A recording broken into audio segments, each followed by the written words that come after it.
Começa agora um programa que traz tudo sobre o livro mais lido em todos os tempos. Apresentamos O Som do Livro.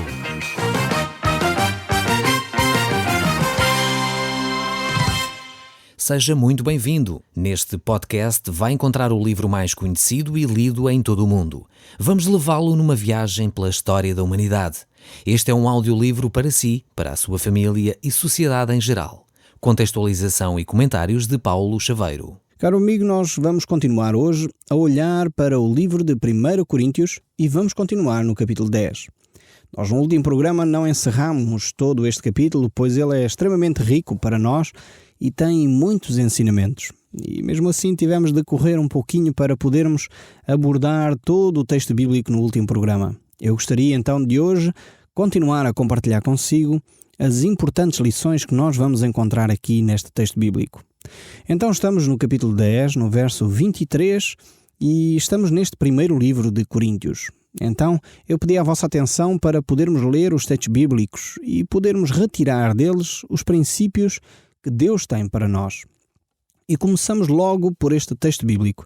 Ele diz assim: todas as coisas são lícitas, mas nem todas convêm. Todas são lícitas, mas nem todas edificam. Então temos aqui um princípio extremamente interessante. De novo voltamos à questão da liberdade do cristão e o que eu posso ou não posso fazer. Há determinadas questões que não são de ordem moral e, portanto, são uma zona cinzenta, podemos dizer assim.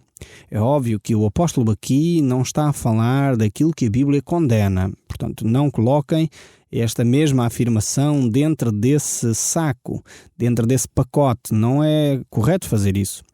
Então, o apóstolo não está a dizer que me é lícito cometer adultério, não é lícito roubar, não é disto que está aqui a falar. Ele está claramente a dizer que há coisas que me são lícitas e está a falar daquelas coisas que são cinzentas, em que a Bíblia não declarou de uma forma contundente o que é ou não é, e por isso mesmo temos que ter alguma sensibilidade, temos que ter alguns critérios que nos ajudam a decidir se eu posso ou não posso utilizar.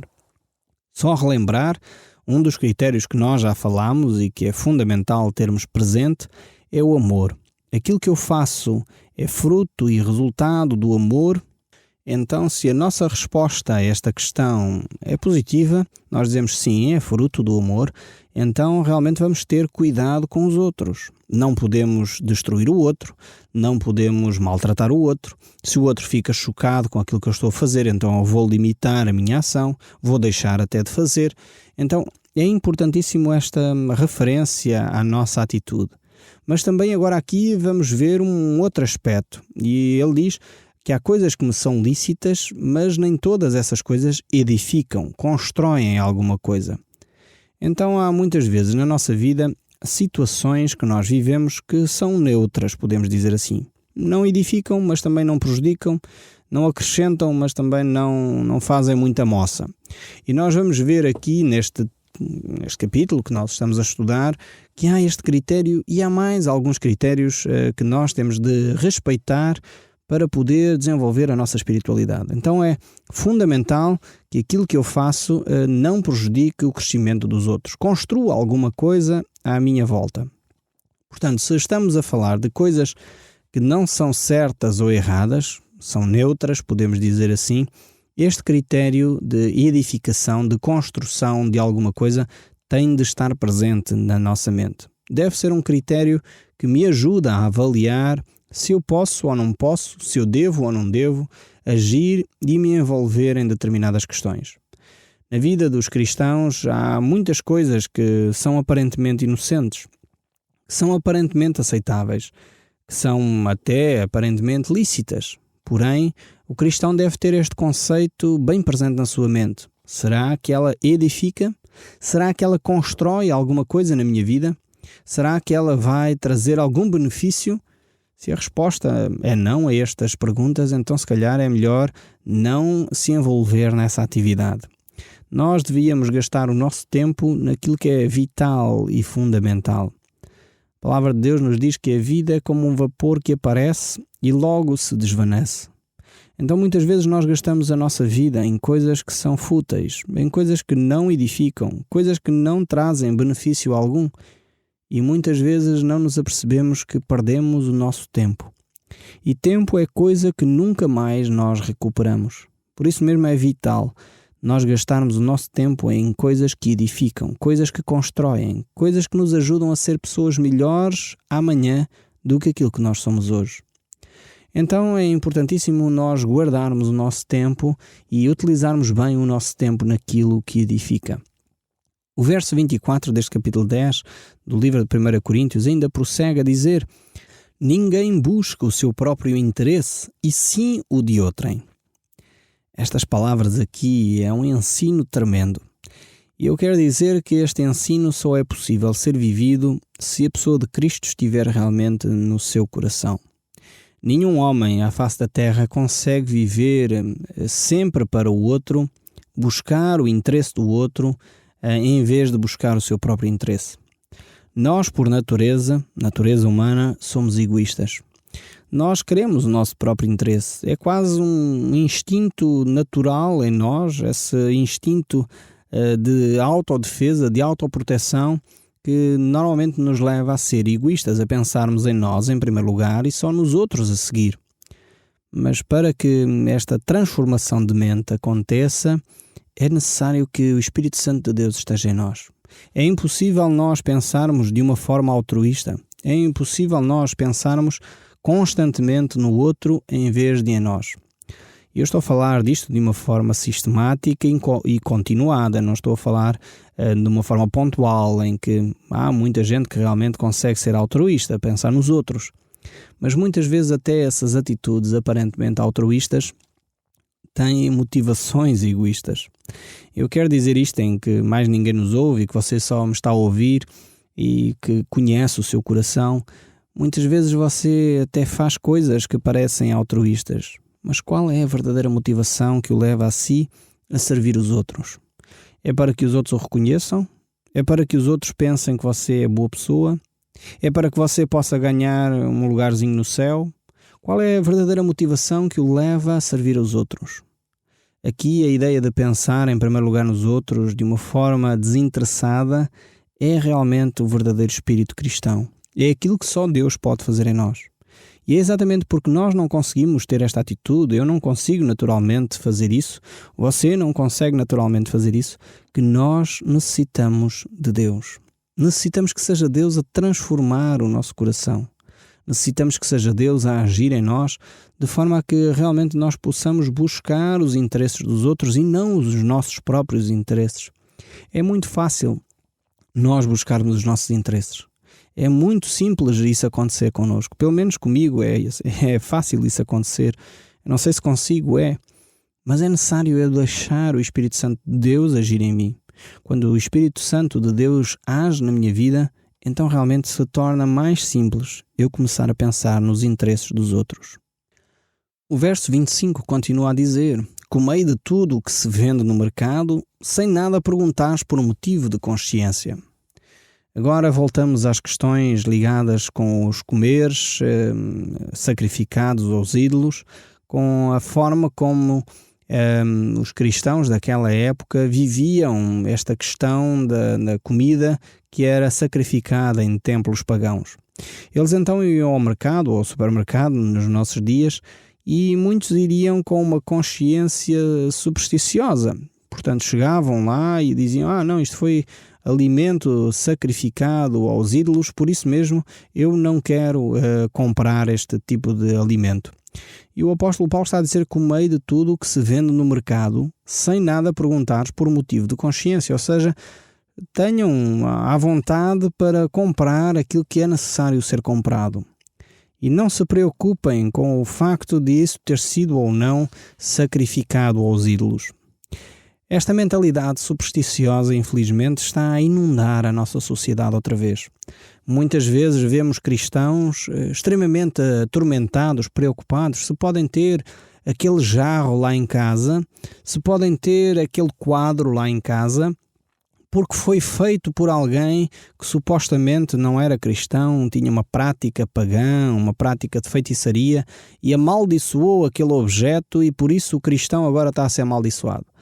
Esta é a mesma mentalidade que muitos cristãos têm hoje e tinham naquela altura que o apóstolo Paulo escreveu aos Coríntios. E infelizmente alguns escritores, como a Rebecca Brown e outros, têm contribuído para esta mentalidade de superstição em torno de objetos que se compram e que estão em casa. É verdade que não devemos ter imagens de escultura. Se você tem lá em casa alguma imagem em quem você dobra os joelhos e presta homenagem, então aí eu recomendo que você realmente tire da sua casa, pois isso é contrário às Escrituras. Agora estamos a falar de coisas que são de uso diário, de jarros, de quadros, de objetos que muitas vezes são utilizados.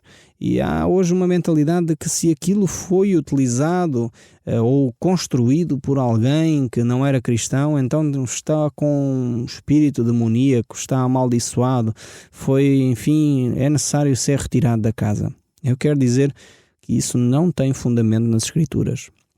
E não tem fundamento por textos como estes que o apóstolo Paulo acaba de escrever. Então a carne sacrificada aos ídolos podia ser consumida, as couves que eram sacrificadas aos ídolos podiam ser consumidas, o jarro que você tem em casa pode ser utilizado. É importante nós percebermos isso. O próprio Jesus nos disse: não peço que os tires do mundo, mas sim que os livres do mal. É necessário nós entendermos estes princípios da palavra de Deus e não vivermos atemorizados, cheios de superstição, cheios de receios que são infundados, que não têm base nas Escrituras. A Bíblia nos mostra que nós realmente devemos procurar viver dentro dos princípios de Deus. Nós estamos neste mundo, nós temos que viver neste mundo. E se essa ideia de que há um objeto que foi construído por alguém que não é cristão, então está amaldiçoado, então eu quero dizer que provavelmente 90% ou 95% das coisas que você utiliza deveria mandar fora. Provavelmente desde a camisa que tem vestida, ou o vestido que está no seu corpo, ou o frigorífico que tem em casa, a televisão, se calhar provavelmente até este rádio onde você me está a ouvir. Então temos que retirar estas ideias que não têm fundamento nas Escrituras. Nós vivemos neste mundo. Não somos deste mundo, é verdade. Não pertencemos, não temos que pactuar com o sistema do mundo, mas ao mesmo tempo temos de amar aqueles que Deus amou. Temos que conviver com aqueles que Deus quer que nós convivamos. E por isso mesmo devemos estar adaptados, por um lado, ao mesmo tempo não permitindo que o pecado chegue à nossa vida.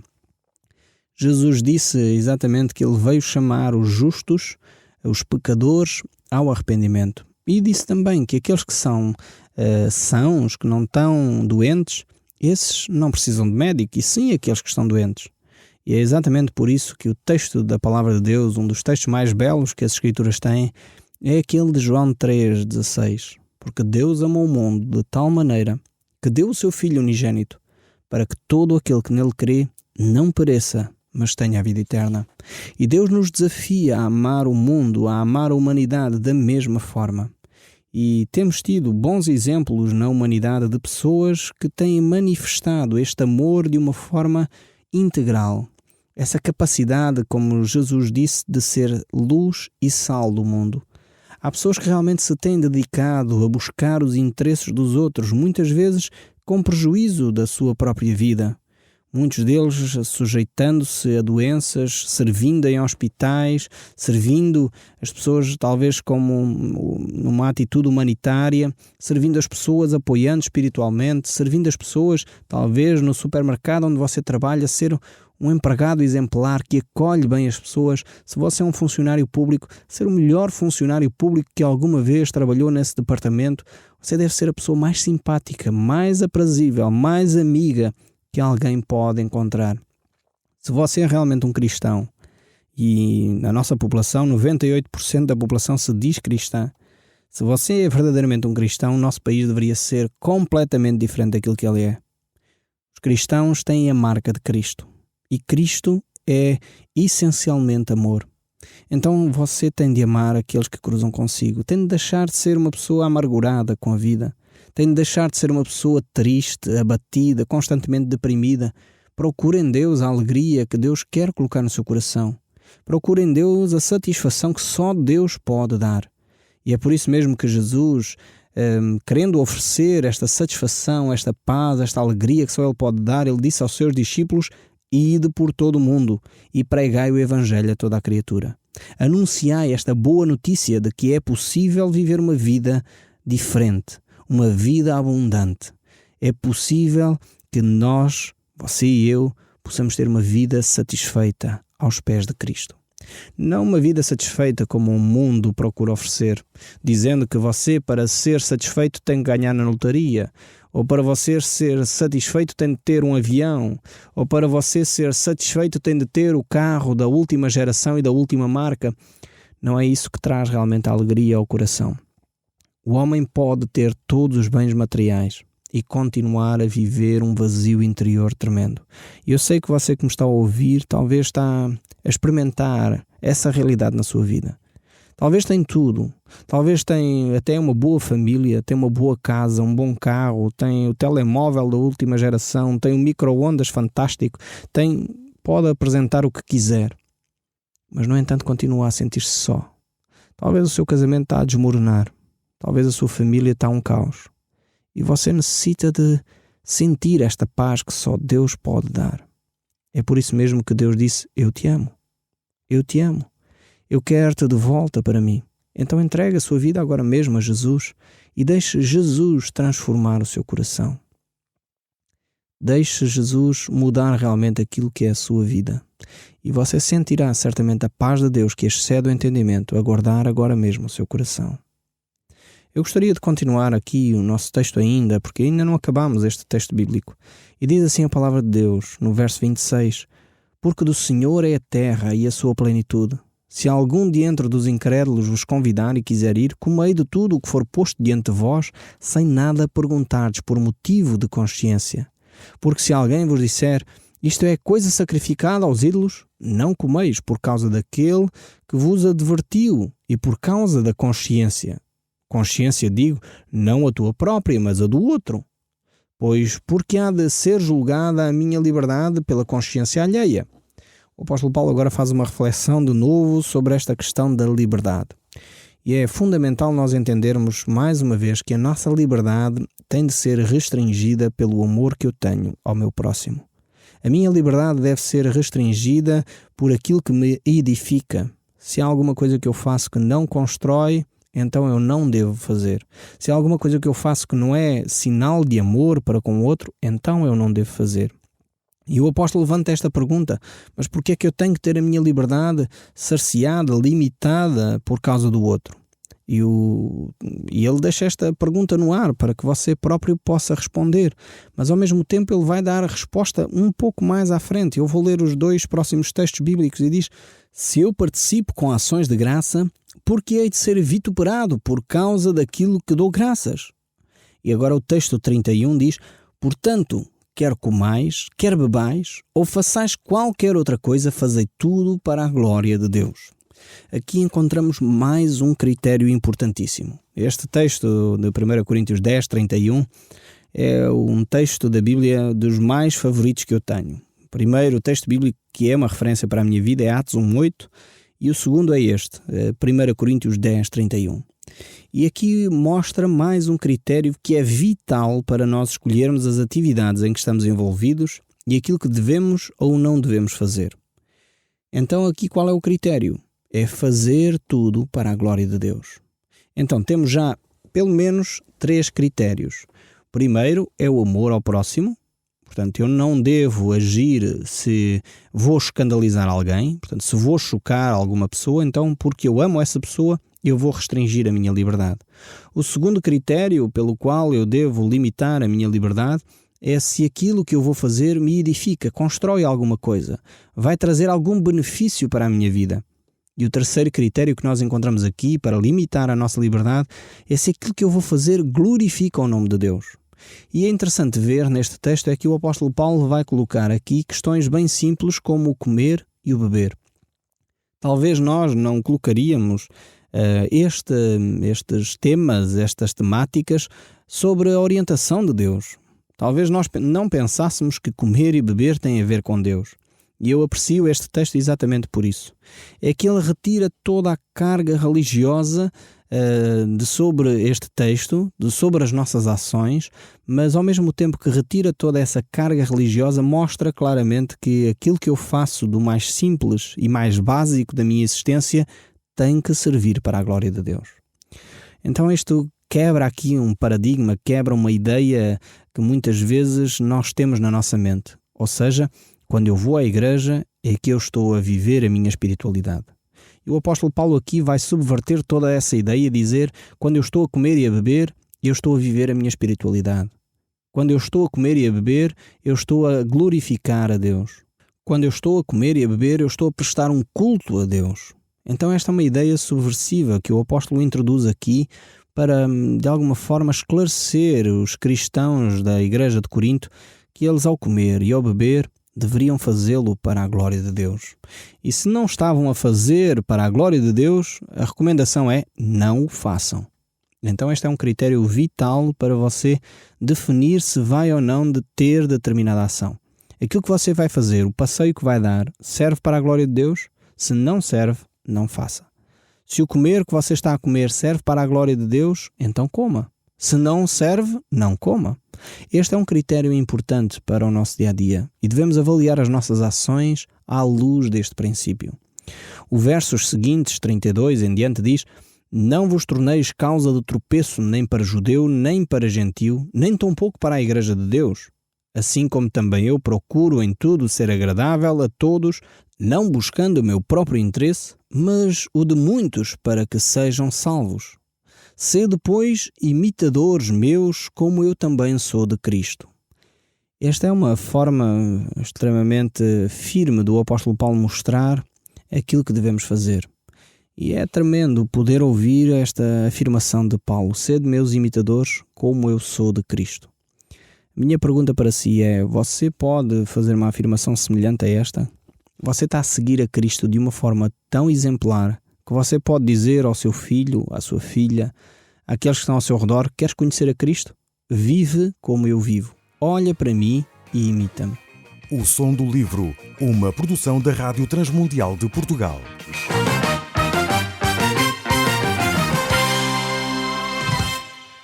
RTM. Conhece todos os nossos programas em rtmportugal.org. Uma produção da Rádio Transmundial de Portugal.